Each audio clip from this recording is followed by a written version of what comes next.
भाई, ताकि मेरे पास भी ग्राहक आ सके और मैं तीखे आलू के पराठे बेच सकूं। कितनी अच्छी है ये। मीनाक्षी समझ नहीं पाई कि सच में पायल ने यह सब कुछ उसका ठेला बंद करवाने के लिए किया था। लेकिन उस दिन के बाद तो मीनाक्षी की जैसे निकल पड़ी। जब वो शाम को घर आती है तो सावित्री उससे कहती है, ला बहू, जो तेरे आलू के पराठे बचे हैं वो दे दे।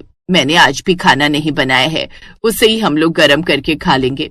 मीनाक्षी को बहुत खुशी होती है कि आज वो पहली बार अपनी सास को गलत साबित करके रहेगी। वो अपनी सास को बताती है कि आज उसके सारे आलू के पराठे बिक गए हैं और ये कैसे हुआ ये भी बताती है। तो सावित्री उसे कहती है, अरे मूर्ख लड़की, आजकल के जमाने में तो कोई सगा खून भी किसी का भला नहीं करता और तुझे ऐसा लगता है कि वो सामने वाली प्रतिभागी ने तेरा भला किया। अरे ऐसा कुछ नहीं है, होश में आ।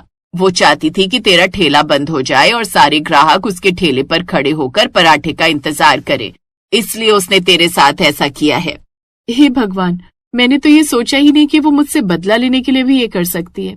पहले तो मुझे ऐसा लगा कि किसी ने पराठे में मिर्ची ज्यादा मिलाई है तो ये किसी की चाल है।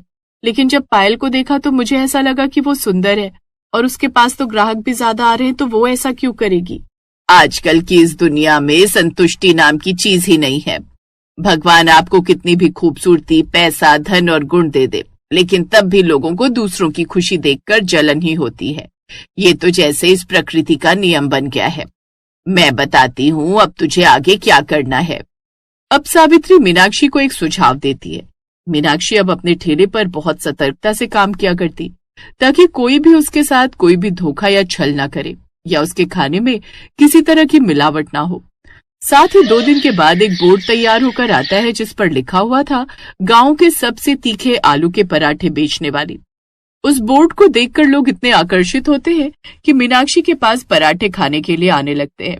ये देखकर मीनाक्षी भी बहुत खुश होती है और खुद से कहती है, अगर भगवान ने मेरा काम चलाने में मेरी मदद की है, भले ही मेरी प्रतिभागी के जरिए, तो मुझे भी अब अपने काम पर अच्छे से ध्यान देना चाहिए।